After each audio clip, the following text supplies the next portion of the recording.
আমের কাসুন্দি কার কার ভালো লাগে? আমার তো দারুণ লাগে। মেলাতে গিয়েও এবছর আচার কেনা হয়নি।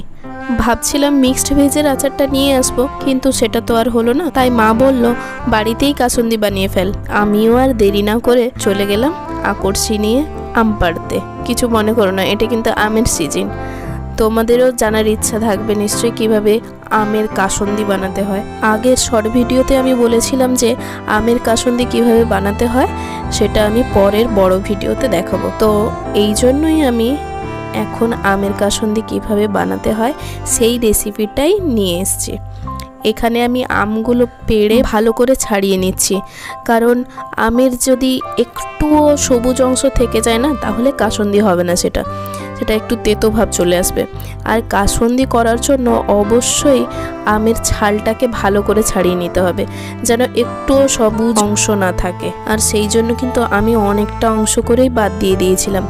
আর হ্যাঁ, আমগুলো অনেকটাই ছোট লাগছে, কিন্তু কি বলতো এই আমের আঁটি হয়ে গেছে। কিছু কিছু আম ছিল যেগুলো আঁটি হয়নি, তো সেগুলো কাটতে কিন্তু আমার এতটাও অসুবিধা হচ্ছিল না।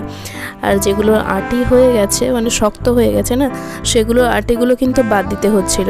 আমরা জানি যে কাসুন্দি করতে গেলে এই যে শক্ত অংশ, এই শক্ত অংশটাকে বাদ দিতে হবে। শক্ত অংশ নিয়ে কখনো কিন্তু কাসুন্দি করা যায় না। সেই কারণে যেগুলো আঁটি হয়ে গেছিলো সেগুলো আমাকে ছাড়াতে হচ্ছিল, আর সেটাই সব থেকে প্রবলেমের বিষয় ছিল। 4টার সময় আমি আম কাটতে বসছিলাম, প্রায় হয়ে গেছিলো 6:30 মতো। মানে এতগুলো আম একাই কেটেছিলাম, যার কারণে এতটাই টাইম লেগে গেছে আমার। এই আম ছাড়াতে গিয়ে আমার নখের অবস্থা বিশাল খারাপ হয়ে গেছিলো, নখগুলো পুরো কালো হয়ে গেছিলো। আমি কিন্তু তেল কিছুই মাখিনি। আচ্ছা, তোমরা কেউ বলতে পারবে কি করলে আম কাটলেও নখে দাগ হয় না? একটু জানাবে প্লিজ কমেন্টের মাধ্যমে। আর আমগুলোকে এতটাই ছোট ছোট করে আমি কেটে নিয়েছিলাম যাতে সুন্দরভাবে সব আমের মধ্যে মশলা, তেল, নুন সব সুন্দরভাবে মিক্সড হয়ে যেতে পারে, ভেতরে ঢুকতে পারে। আমগুলো কাটার পর ওগুলো রোদে দিয়ে শুকিয়ে নিতে হতো, মানে জলটা যাতে শুকিয়ে যায় সেই কারণে রোদে দিতে হতো। কিন্তু আমি যেহেতু কাটতে কাটতে 7টা বাজিয়ে ফেলেছি, সেই কারণে এমনি ফ্যানের হাওয়াতেই আমি শুকিয়ে নিচ্ছিলাম, কারণ আমি রাতেই পুরো প্রসেসটা করেছিলাম।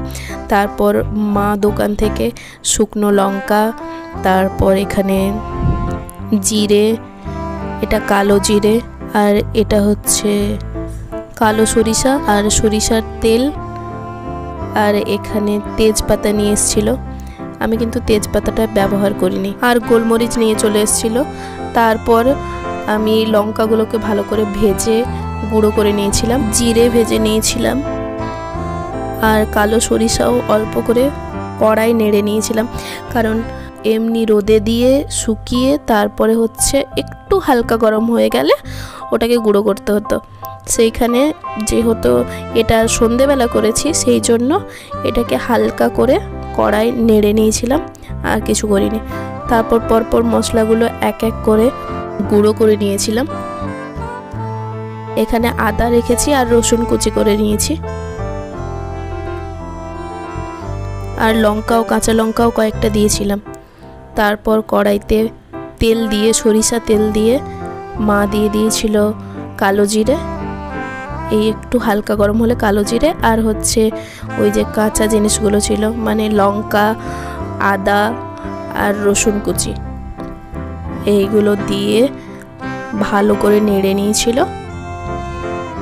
তারপর আরেকটু সরিষা তেল দিয়ে দিল, কারণ সরিষা তেলটা না একটু বেশিই লাগবে। আর একটু রেখেছিল যেটা পরবর্তীকালে যদি লাগে তাহলে দেওয়ার জন্য। তারপর আমের কুচিগুলো দিয়ে দিল, আর যে মশলাগুলো রাখা ছিল পরপর এক এক করে দিয়ে দিল। তার সঙ্গে কিন্তু নুনও দিয়েছিল। নুনটা এখানে আমি ভিডিও করেছি কিনা মনে নেই, তবে নুনও এর সঙ্গে পরিমাণ মতো দিয়ে দিতে হবে। আমার গলার অবস্থা কিন্তু খুবই খারাপ।